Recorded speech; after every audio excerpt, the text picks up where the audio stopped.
নমস্কার বন্ধুরা, আমার এই চ্যানেলে আপনাদের স্বাগতম। আমরা মাঝে মাঝেই ঘুরতে যাই। এবারে গেছিলাম নর্থ বেঙ্গলের কিছু অফবিট জায়গায়, রামধুরা থেকে পেডং, পেডং থেকে ঋষভ, লাভা। তো সেই ট্যুরটাই আজকে এখানে দেখাচ্ছি।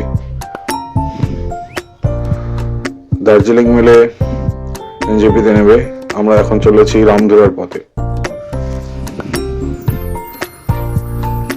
শান্ত পাহাড়ি গ্রাম এই রামধুরা, আর একে একে যত রাস্তা এগোচ্ছিল তত মন আরো বেশি পাহাড়ের প্রতি আকৃষ্ট হচ্ছিল। রামধুরায় পৌঁছে ব্যাগ রেখে বেরিয়ে পড়েছি আপনাদের এই দৃশ্য দেখাবো বলে।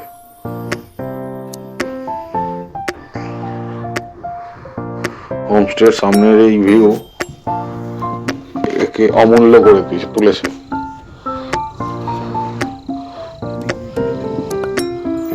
সবুজ সবুজ আর সবুজ।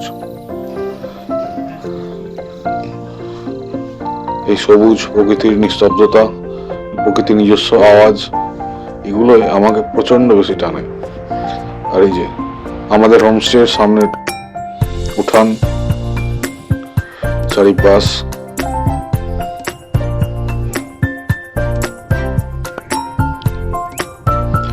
রঙিন ফুলে বাগান ছিল ভরা, নানা রকম ফুল ফুটে আছে। উঠানে একটা পিচফল গাছ।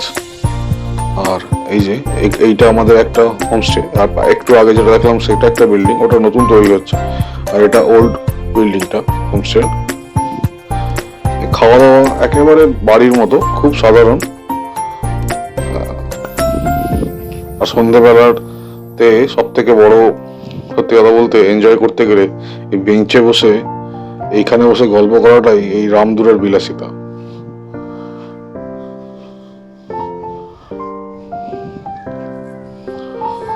রাতের হোমস্টের ভিউটা দেখুন।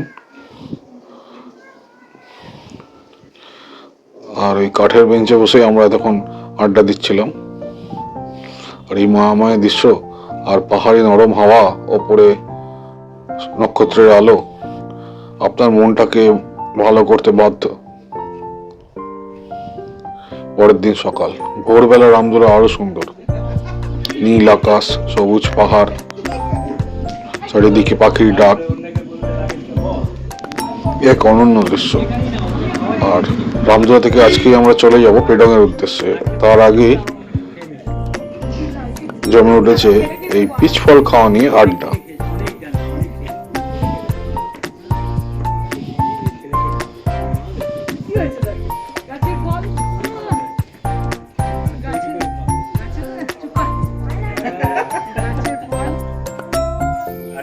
গাছেরই হয়,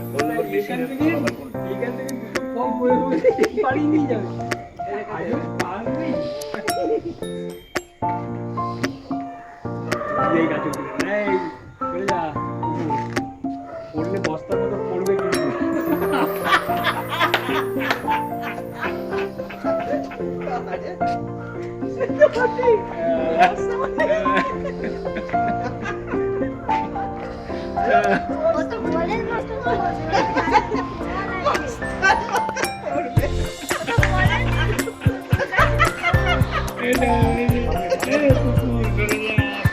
রামধুরা থেকে পেডং যাওয়ার পথে আমরা পেলাম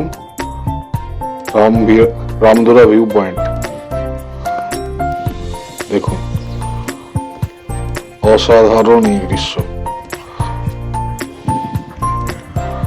অসাধারণ দৃশ্য। এই পাহাড়, এই সবুজ,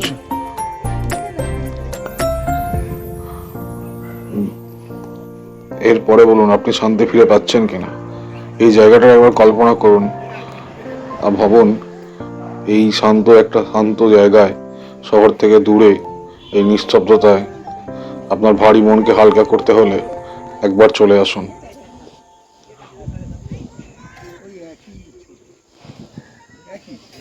তারপর আমরা বেলা 11টা নাগাদ আমরা পৌঁছলাম নীল পাহাড়ি রিসর্ট পেডং। এটাই আমাদের যে রিসর্টের এটা ব্যাক সাইডের বিল্ডিংটাই আমরা নিয়েছিলাম। ফ্রন্ট সাইডের বিল্ডিং যেটা দেখছেন ওর সামনে হাইওয়ে মানে পাহাড়ি রাস্তাই, একটা চওড়া রাস্তা মোটামুটি। তো সামনে তারও সামনে যে পাহাড়টা আছে সেই পাহাড়ে আছে army camp, Indian army camp আছে, ওখানে ট্রেনিং সেন্টার আছে, বিভিন্ন রকম অ্যাক্টিভিটি পয়েন্ট দেখলাম। তো ওখানে ছবি টবি তোলা মানা, ওই জায়গাটা আমি দেখাবো না।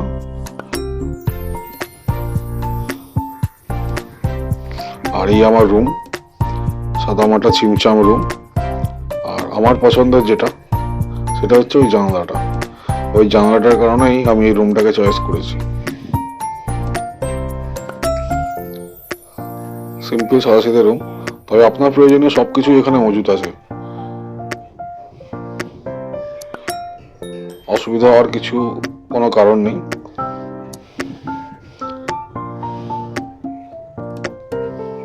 এই যতক্ষণ ঘরে ছিলাম ম্যাক্সিমাম টাইমটাই আমি এই সোফায় বসে জানালার ধারেই কাটিয়ে দিয়েছি। আড্ডাও আমাদের এই সোফার বসেই হয়েছে। আর এই টয়লেট গুলো ভালো স্পেসিয়াস, গিজার থেকে শুরু করে সবকিছুই ছিল। আর লাঞ্চের পরে আমরা চলে এসেছিলাম আমাদের নীলপাহাড়ি রিসর্টের ব্যাক সাইড গার্ডেনে।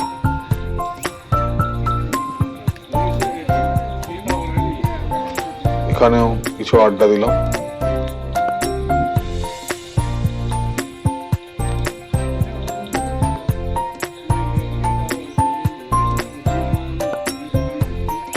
তারপরে গেলাম লোকাল মনেস্ট্রিতে।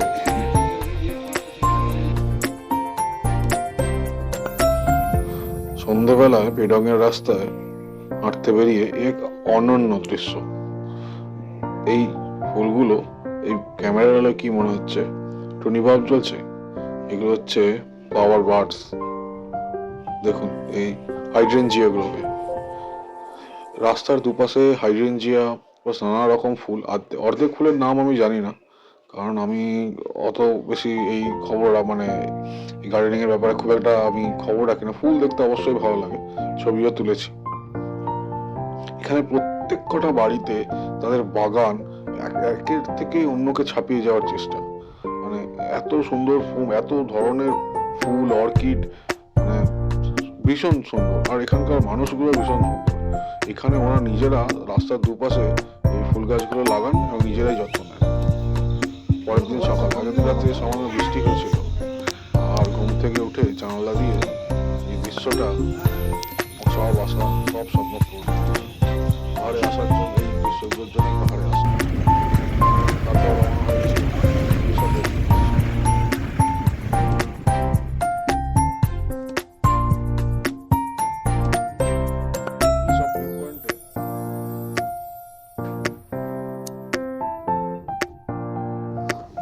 রিসর্ট ভিউ পয়েন্টে অনেকক্ষণ সময় কাটিয়ে ফটো সেশন করে তারপর আমরা চলে গেছিলাম রিসর্টের পাইন বনে।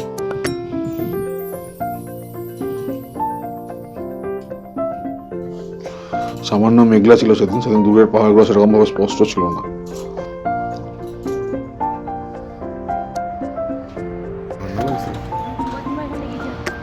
এই পাইন বনের নিস্তব্ধতা সত্যি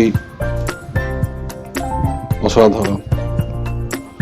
তবে একটা কথা বলছি, এই পাইন বনের নিস্তব্ধতা থেকে আমার কিন্তু ভূতের কথাই বেশি মনে পড়ে।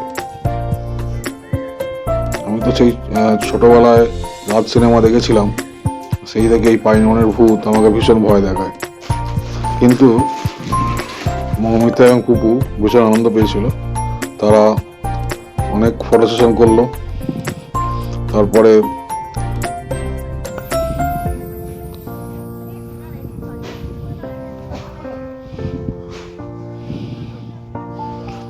মৌমিতা একটু বেশি উত্তেজিত হয়ে পড়েছিল ফটো সেশন করতে করতে। তারপর দেখলাম উনি উড়ে উড়ে উপরে উঠছেন। তারপর আমরা চলে গেলাম লাভা মনেস্ট্রি।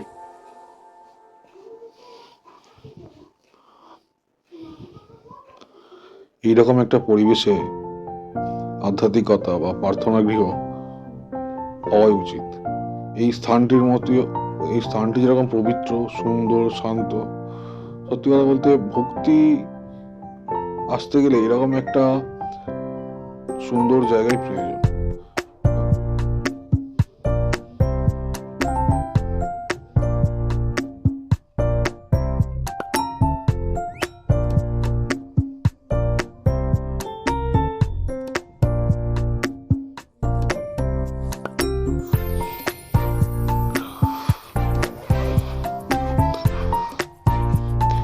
এরপরে গেছিলাম আমি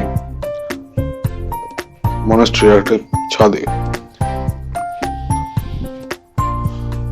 দেখুন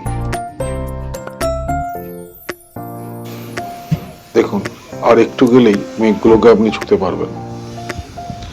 মেঘগুলো হাওয়ায় বয়ে নিয়ে চলেছে কত দুঃখ, কত সুখ, কত হাসি, কত ঠাট্টা, কত কান্না। তারা কোথায় উড়ে চলেছে জানি না। তবে এই দৃশ্যগুলোই বারবার আমাকে পাহাড়ের কাছে নিয়ে আসে। লাঞ্চ করে বিকেলে আমরা গেলাম সিরাড়ি গ্রামের। পথে যেতে যেতে একটা হরিণও দেখেছিলাম। সিরাড়ি গ্রামের রাস্তা ফরেস্টের মধ্যে দিয়ে, নির্জন ফরেস্ট, তার মাঝখান থেকে হেঁটে চলেছে।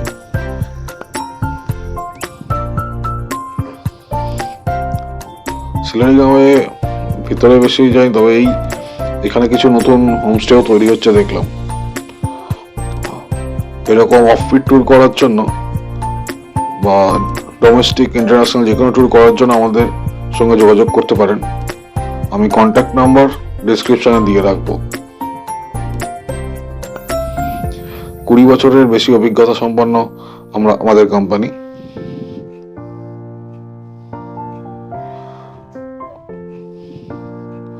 সুতরাং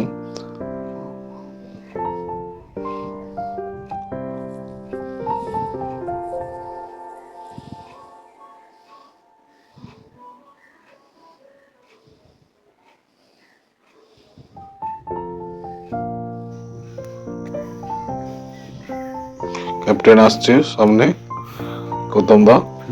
ওই পোকাম মানে এই প্রচন্ড পোকামাকড় দিকটায়।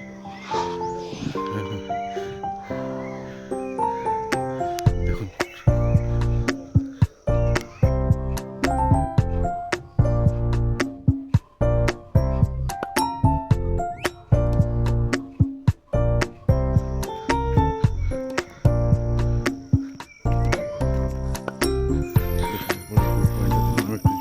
এখানে ওই যে ভিউ পয়েন্ট থেকে পাহাড়ি দৃশ্য দেখেছি।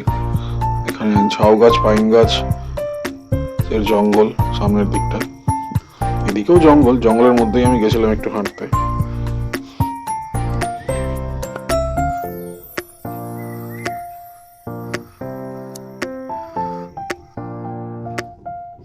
এই যে বললাম না, নতুন হোমস্টে তৈরি হচ্ছে, প্রচুর নতুন হোমস্টে তৈরি হচ্ছে।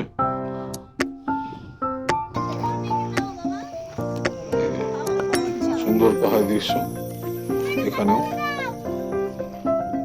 পরের দিন ফিরে যাওয়ার পালা। আগের দিন রাতেও টিপটিপ বৃষ্টি হয়েছিল, আর পরের দিন যাওয়ার সময় গাড়ি থেকে এই অপূর্ব দৃশ্য আমাদের ডালিতে গুড বাই গিফট হিসাবে সাজিয়ে গেছিল।